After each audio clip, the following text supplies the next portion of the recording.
최근 MLB 서울 시리즈 LA 다저스와 키움 히어로즈의 경기에 앞서 한 배우가 카키색 룰루레몬 레깅스를 입고 나와 시구를 하면서 많은 화제가 되었습니다. 이를 지켜본 다저스 선수들은 얼굴에서 미소가 떠나질 않았는데요. 하지만 이전에도 비슷한 시구가 있었는데요. 바로 2013년 클라라님의 시구였습니다. 당시 그녀의 복장은 많은 사람들에게 충격을 줬었죠. 사람들은 온 가족이 보는 야구 경기에 몸매 라인이 다 드러나는 레깅스를 입고 나와서 보기에 민망했다며 비판을 하기도 했습니다.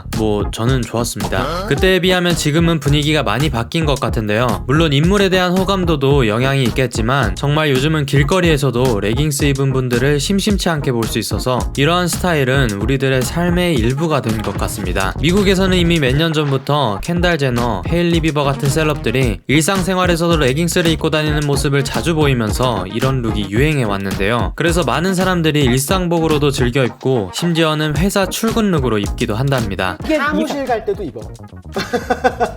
근데 미국도 이런 복장에 대해서 논란이 없었던 것은 아닙니다. 2017년 미국의 유나이티드 항공은 레깅스를 입고 비행기에 탑승하려는 승객들을 거부해서 논란이 된 적이 있는데요. 그러자 경쟁사인 델타 항공은 이때다 싶어 우리는 레깅스 입은 사람들을 환영합니다 라는 트윗을 올려 경쟁사를 한 방 먹이기도 했죠. 이렇게 레깅스처럼 운동하면서 입을 법한 옷을 일상에서 입는 스타일을 애슬레저 룩이라고 하는데요. 그렇다면 이 애슬레저 룩은 어디서 왔을까요? 애슬레저라는 단어는 운동을 의미하는 애슬레틱과 여가를 뜻하는 레저가 합쳐져서 만들어졌습니다. 기능성을 갖춘 스포츠웨어를 기반으로 활동적이면서도 편한 옷차림을 의미하는데요. 여성분들이 많이 입는 레깅스나 요가 팬츠, 탱크탑뿐만 아니라 넓게 보면 후드티나 조거 팬츠까지 이 애슬레저 룩으로 볼 수 있습니다. 1930년 미국의 스포츠웨어 브랜드 챔피온에서 풋볼 선수들이 사이드라인에서 몸을 풀 때 체온을 유지하도록 하는 옷을 하나 만들었는데 그 옷이 바로 지금 우리들이 자주 입는 후드티였습니다. 그런데 이 후드티가 추운 온도에서 일하는 뉴욕의 노동자들에게 인기를 끌면서 운동복이 사람들의 일상으로 들어오게 됐고 이는 애슬레저 룩의 시초가 되었습니다. 이후 1958년 미국의 화학회사 듀폰이 신축성이 좋은 스판덱스 소재를 개발하면서 기능성 의류가 만들어지기 시작했고 1980년대에는 에어로빅 붐이 불면서 쫄쫄이에 가까운 에어로빅 타이즈가 대중적인 유행을 타기도 했습니다. 1990년대에는 비운의 사고로 돌아가신 영국의 전 왕세자 다이애나가 레깅스를 입고 길거리에 나선 모습이 파파라치에게 찍혀 화제가 되기도 했었죠. 다이애나비의 파격적인 패션은 요즘 패션이라 해도 믿을 정도로 시대를 앞서간 느낌입니다. 하지만 이때까지만 해도 우리가 평상시에 입는 옷과 운동복은 엄연히 구분이 되는 분위기였습니다. 운동복과 일상복의 경계가 무너지기 시작한 것은 2000년대 후반 요가 열풍이 불며 룰루레몬으로 대표되는 요가 팬츠가 인기를 끌면서부터인데요. 자신만의 특수 원단을 통한 룰루레몬 특유의 편안한 착용감과 함께 과거 요가 팬츠의 튀는 디자인과는 달리 길에서 입어도 거리낌 없는 무채색의 무난한 제품들이 출시됐고 그렇게 요가 수업을 마치고 옷을 따로 갈아입지 않아도 일상생활에서 딱히 불편함이 없어 애슬레저 룩은 북미 지역에서 하나의 유행으로 자리 잡게 됩니다. 이때 룰루레몬은 비싼 가격에도 불구하고 한때 미국 학생들의 교복이라고 불릴 만큼 10대들 사이에서도 인기를 끌었고 그렇게 룰루레몬은 2010년대 연평균 10%씩 성장하며 스포츠 의류 시장에서 존재감을 키워나갑니다. 그러다 2020년대에 들어서 애슬레저 트렌드는 새로운 국면을 맞이하게 되는데요. 바로 코로나 팬데믹이 찾아온 것이었죠. 재택근무가 일상이 되고 외출이 줄면서 사람들은 단정한 옷보다는 일상에서 편하게 입을 수 있는 옷을 찾게 됩니다. 또 건강에 대한 관심이 늘면서 홈트가 유행하게 되었고 스포츠 의류에 대한 수요가 늘어나게 되는데요. 그렇게 자주 입다 보니 이게 너무 편한 거 아니겠어요? 사람들은 이제 팬데믹이 끝나고도 계속해서 편한 옷들을 찾았고 그렇게 애슬레저 룩은 그저 스쳐 지나가는 유행이 아니라 하나의 스타일로 정립되는 데 이르렀죠. 그러자 명품 브랜드들도 줄지어 애슬레저 스타일의 옷을 내놓고 있는데요. 요즘 가장 핫한 명품 브랜드 미우미우는 작년에 이어 올해 FW 컬렉션에서까지 다양한 레깅스 패션을 선보였고 또 루이비통, 생로랑 등 다양한 명품 브랜드들이 레깅스 패션을 선보이고 있습니다. 레깅스뿐만 아니라 구찌는 아디다스와 콜라보를 하고 디올은 디올 바이브라는 자체 스포츠 라인을 만들어 스포츠 시장을 적극적으로 공략하는 등 애슬레저 룩은 현재 진행형이라고 볼 수 있겠습니다. 있겠습니다. 다시 영상에 처음으로 돌아가서 2013년의 레깅스 패션이 선정적인 옷차림으로 받아들여졌다면 2024년의 레깅스 패션은 하나의 패션으로 받아들여졌습니다. 하지만 아직까지도 국내에서는 과연 레깅스와 같은 스포츠웨어를 일상복으로 받아들일 수 있는지에 대해서는 이견이 있는데요. 여기에는 문화적인 이유도 있겠지만 미국에서도 그랬던 것처럼 기존의 가치관과 새로운 흐름의 간극에서 오는 과도기적 갈등이라고 생각합니다. 이건 아마 시간이 해결해주지 않을까 싶은데요. 1960년대 가수 윤복희님이 미니스커트를 입고 TV에 등장한 이후 미니스커트가 젊은 여성들에게 유행하자 이러한 복장에 대해서 많은 논란이 있었고 정부가 앞장서서 미니스커트 단속을 하기 시작했습니다. 하지만 요즘 미니스커트를 입는다고 누가 뭐라고 하는 사람은 없죠. 저는 오히려 애슬레저룩이 하나의 패션으로 인정받는 것에 대해서 일상과 스포츠의 경계가 허물어지면서 스포츠가 라이프 스타일의 일부가 되었고 그렇게 우리 사회가 더 건강해지는 쪽으로 흐르고 있다고 생각합니다.